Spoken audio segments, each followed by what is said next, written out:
Here's a NIKKOR lens that people have been asking me to review, and what specifically would be the purpose of having this. This is the 16 element, oh my god, for a prime lens this small, that's a lot of glass. The 16 element 300mm f4 PF phase Fresnel. Someone's going to go, oh, it's Fresnel, it's not Fresnel. Yeah, heard a lot of people saying Fresnel now for like 30 years. Tomato, tomato. Fresnel, Fresnel. It is remarkably high resolution. It's a great lens. I own every 300mm f4 ever made by Nikon except for the non-AI, and I had one of those at one point in time as I made a video, I think like 5 days ago, showing you 4 of the 300mm f4 NIKKORs. Now, while I would never choose, because this is for compression, sake of compression, framing a head and shoulder, framing a person for sake of compression, 300mm 2.8 for example, and the bokeh is exquisite. A lot of people wonder why you would use a 300mm lens for portraiture, and you'll actually see some hardcore professionals using a 300mm for portraiture for very valid reasons. Nice lens hood. This lens for $2,000? No. No. Made in China? No. When this lens first came, I am being, well, joking, I am being very dead serious at the same time. When this lens first came out, it had some significant issues, especially with the Nikon D810 at certain shutter speeds, and it was kind of a emblematic problem of this lens. There's certain shutter speeds that you'd end up with double images and nasty blurred images, and a lot of people are reporting it. They've since fixed the issue. I can report happily that it now works perfectly hunky-dory on the Nikon D810. By the way, this lens hood is awfully cheap. Awfully cheap for a $2,000 lens. Awfully cheap. Doesn't even have a locking latch. Does perform beautifully on D810 and exquisitely on D500. Resolution is incredibly high. Micro contrast is incredibly bad. Who would buy this lens? Now, the closest focusing distance on this lens, very lightweight lens, by the way, 26 ounces. Oh my god, for 300mm? Yeah.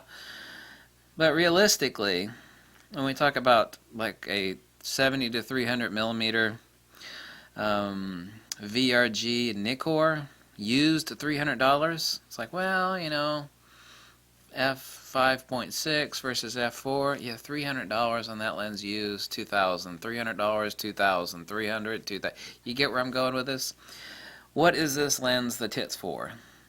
This lens, by the way, should not be $2,000. Absolutely should not be $2,000. This lens should be right around $1,100, $1,200. Absolute maximum. I know that the Fresnel element in this lens costs like $80 more to manufacture. Somewhere right around there. Let's just say the $100 mark. Big deal. This lens is not worth $2,000. I'm not going to keep this lens for many valid reasons.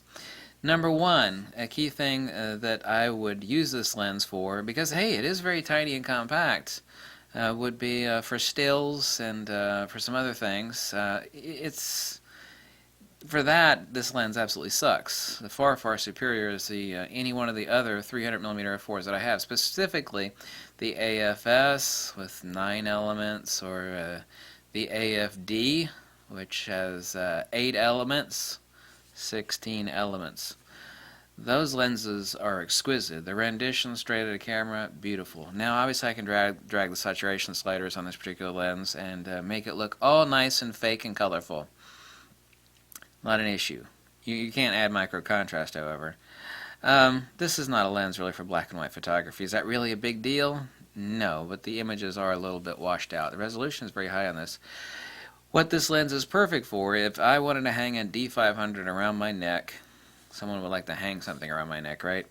If I wanted to hang a D500 around my neck or a Nikon D810, and as some of the wildlife photographers have said, if they want to start crawling in the bush and not drag a honking lens with them as they're pushing the reeds aside and whatever, and they want to get a picture of the rare yellow speckle-breasted woodpecker, this is the lens. Autofocus is extremely fast. However, this lens does have some minor autofocus issues. I noticed that this lens in continuous autofocus tracking compared to other lenses has an issue. I noticed that in another version, another copy of this lens. It is minor, but yeah, no dice. This is an excellent lens, and I appreciate being... I cleaned this lens too. If the person that I borrowed this lens off of is watching, I dusted this lens, I cleaned it. There were a lot of marks here, by the way. I was only tapping on it. This lens is exquisite. I would buy this lens, and I would gladly own it. I mean, if you're working professional, $2,000 is no big deal. Is this lens, compared to the 200 to 500 NIKKOR, which is a huge honking beast? I mean, if you're going to stand on the sidelines of a baseball game or a football game, obviously this lens is a #1 choice. This lens can only be justified if you have the specific hardcore need and or desire for a lightweight, which everybody would prefer a lightweight 300 millimeter, and this is it for sports, action, or wildlife photography, where you're sitting there hand holding. No need for a monopod. Amazing vibration. None of the 300 millimeter f4s before this had any vibration reduction. This one has amazing vibration reduction. So sitting there hand holding in low light on like the Nikon D500 or D810, this lens is epic. If you're going to stand on the side of a football game, it's like, I don't need a monopod. Grab this lens and slap it on a D500. Exquisite resolution, great autofocus speed. The problem is in continuous autofocus tracking when there's not enough contrast. There is an issue, and I think it has to do with the phased fresnel element on this, that it does have a minor continuous autofocus tracking.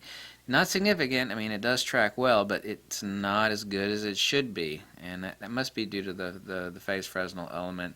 I don't think it's due to the autofocus system on this lens.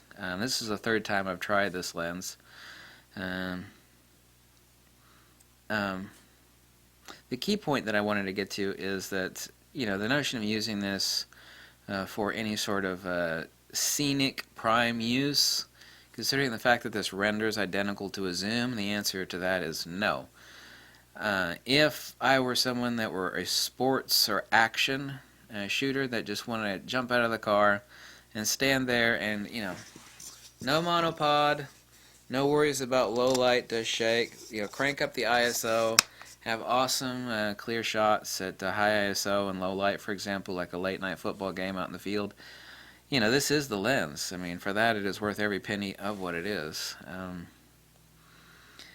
Generally speaking, I'd have to say no to this lens.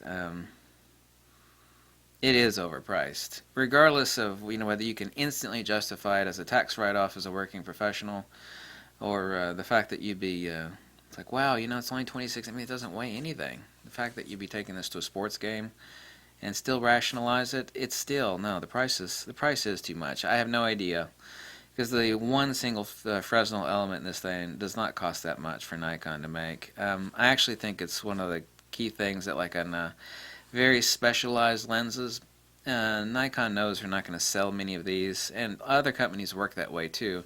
Very specialized pro gear, there is an exorbitant, and I am using the word accurately here, exorbitant fee tacked onto the item to compensate for the fact that there will not be an extraordinary amount of them sold. That same sort of fee is tacked on to like the new 19mm, which is $3,300. Any of the perspective control lenses or the tilt shift lenses, those specific lenses for architectural, real estate, and other specialized work, while they are much more inexpensive to manufacture for the obvious reasons, the exorbitant fees that those lenses command are due to the fact that they are low production lenses. So that's it. That is the NIKKOR 300, I said 200, 300 millimeter f4. For what its design and intent of use is, it is very useful. That sounded a little redundant, didn't it? My phone was ringing in the background, by the way. Anytime I make a video, my damn phone rings. I can't rationalize it, however, because while it is a prime, it does not have the lovely rendering characteristics of an exquisite prime lens, like my 9-element AFS 300mm f4 Nikkor. Also, now obviously it does not have VR. Obviously it does not have a crazy bleeping autofocus like this one does. But it renders a lot better, and it's perfectly fine for tracking sports in action. Is this lens worth, the... And they still make that lens too, by the way, the AFS 300mm f4. For how long, I have no idea, but to me this lens cannot be rationalized.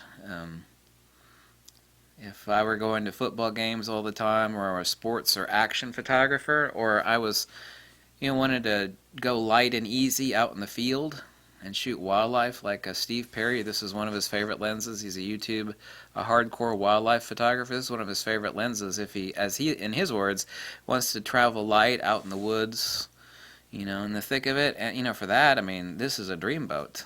But that's a narrow spectrum of specialized use, and for that, generally speaking, I can't recommend this lens, and I won't be keeping it. But that is me. That's subjective. If you do have those specific requirements, then this would be an excellent lens for you.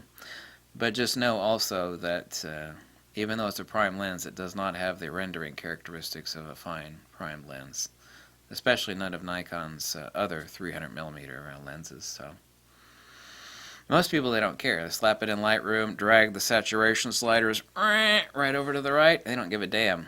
I do give a damn, but most people don't. So that's your judgment call on that one. I have to be objective in reviewing and analyzing the lens, rather than covering it in my personal likes and opinions and whatnot. As long as I present it accurately and intelligently, so you can make a logical choice. Thanks for watching. Like this video and donate $1 or $2, or tell me to jump off a cliff. Whatever makes you happy. Thank you for watching.